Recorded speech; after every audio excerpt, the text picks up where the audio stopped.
Dead ass. Finals. Right now, the Bucks have a 2-1 lead against the Atlanta Hawks. Trae Young was taken out by a referee who probably should never come back to the state of Atlanta. Like the state of Georgia, he should just avoid it Oh, he not valid altogether. Magic City no more? Oh, Magic No lemon pepper? City. No lemon pep? peppers.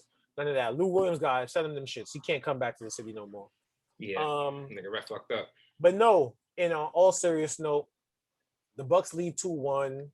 Chris Middleton was the closer down the end of game 3, which seems to be like Bud has actually made an adjustment and taken the ball out of Giannis's hands like late in game and kind of made him more of a screener, roller, dunk spot kind of player, which he is better suited for on offense.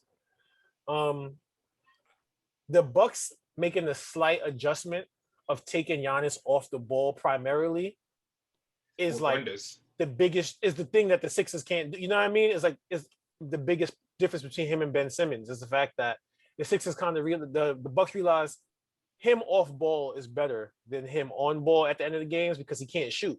You can get him in a motion, get him rolling to the basket, then things will happen. Giannis, like I feel like this might be a tough take or whatever you can feel. I'm gonna say it. Like I feel like if he's not already, he will go down as one of the best off-ball players of all time because this man on both sides of off the ball, like he doesn't have to have his defensive presence known while guarding the ball handler. Like his help defense is so crazy. He wanted a decoy off that, and his off-ball offense, like screen and roll, all of these off-ball motion, like offenses, like the play that you can run for him, he's getting around 30 a game off that. Yeah. Like this might be one of the most dominant off-ball guys ever. And then when he does have the ball, he's overpowering you and dunking on him.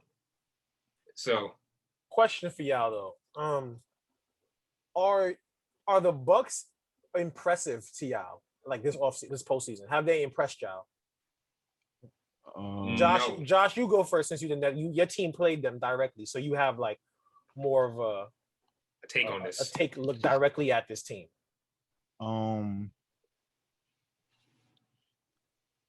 not really impressed by their team.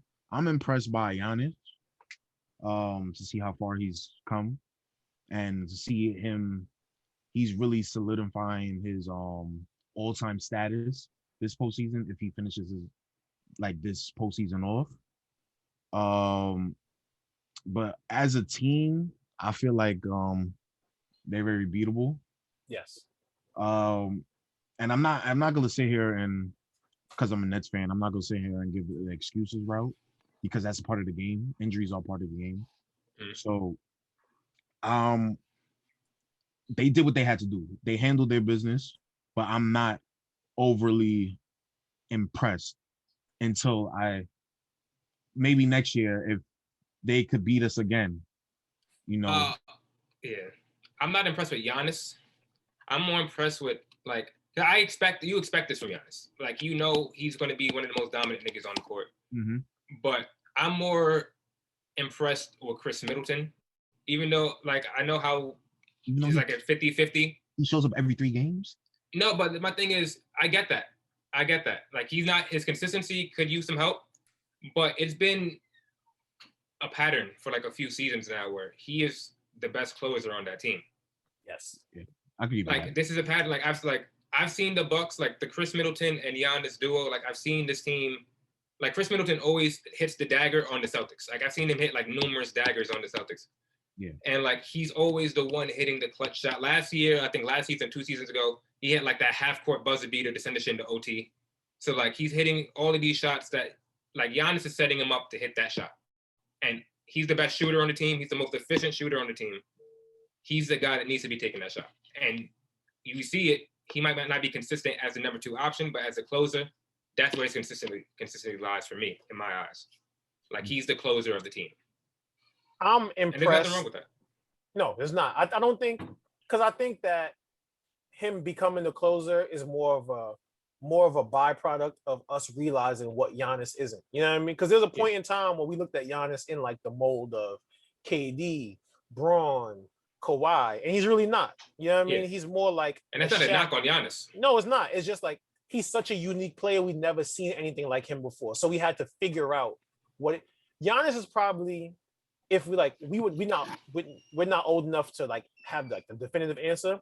I feel like Giannis is closer to what Wilt Chamberlain was back then, like to his peers and shit like that, like just this all impressive physical specimen who like he could have done everything, but was it best for him to do everything? Like Giannis could bring the ball up court every play. You know what I mean? He could probably score and force a basket or force a foul every play and things like that. But we were using him wrong for so long. Like him being like your second or third option as a ball handler is way better than him being your first option, because his if you was to maximize Giannis, it will be someone throwing him a good post pass or someone catch him rolling to the basket. It wouldn't be him getting the ball 17 or 20 feet from the basket, making a move and going. And he got 3 moves, and we've seen them.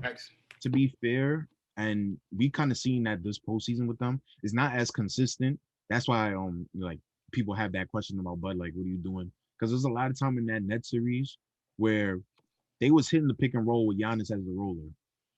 But as soon as they went on that roll, the Nets will come back because they kind of forced their hand when they cut Giannis off as the roller. Then they just, let's just go back to giving Giannis the ball at the top of the key. Yeah. And it's like those little adjustments right there from a coach, you can't let them throw you off the game plan like that. Nobody is luckier or happier than Bud this offseason. This postseason. He was a KD big toe away from not having a job right now, or being a coach in Portland, and or something like that. He's locked in for at least another 2-3 years. At least another 2-3 years. If they win the chip, he got 5 years easy. Yeah, he's not leaving until that contract is up. And with that, and he's not a bad coach, but I don't think he's the right coach for the team. I still don't think he's the right coach for the team. They could win a championship this year, and I think in the long term, it will hurt the team more than it will help the team, because you are tricking yourself into thinking that this is a finished product. Like, all right, if the Bucks win the championship this year, they could beat the Suns or Clippers 4-1 in the finals, right? Are they the favorite next year? No. Nope. Because you got teams like Lakers, Warriors, Nets. Yeah, I could easily put 3 or 4 teams above them in my head, and they'll be the waiting champions. Like, I would take if the Clippers had Kawhi and Paul George, I'd have them over the Bucks. Like this Clippers team right now. Like I feel like Bud has reached his limit of what he can get out of Giannis. But I do think there's one more level to what Giannis is as a player. I don't know exactly what that is, but Bud is too regimented. Bud only want to play Giannis 30 blank minutes a night, 37, 36. Giannis should be breaking 42 a night at this point. He should be prime of his career, 26 years old. And your minutes are supposed to go up in the postseason. It just is. The rotations get smaller. Yeah, you cut rotations in half and you play your best players more. And I honestly want to say the other reason why I say this Bucks team I'm not overly impressed with them is because of how Jrue Holiday's been playing this postseason. Yeah, talk about a guy who's been called underrated for so long that he looking overrated now. Like he's had a few games. I'm not gonna say like he played horrible the whole, like every game was horrible, but especially in that Nets series when they needed him most, when it was just KD, Jrue Holiday, what are you doing out there? Like, it's just like stuff like that. Like, it's just certain intricates of this team. It didn't fit. It didn't fit. It didn't look right. But they made it through somehow. They fought through adversity. So I'm still gonna give them that credit for fighting through adversity. And I think it goes back to like the old adage that defense travels. If you're a good defensive team, even if you're having struggles, if you're struggling your ass off, you're gonna get stops. And you're gonna get stops in big moments sometimes. You just are, simply because that's who you are. You're a good defensive team. Like, even look at Atlanta right now. Atlanta shouldn't be in the series with it. Like, on like all things even, shouldn't be in a series with the Bucks. But they're a good defensive team, and they know what they're supposed to be doing every time down court. Like, you might get beat sometimes because Giannis is Giannis and Middleton will hit tough shots, but they never seem like they in bad position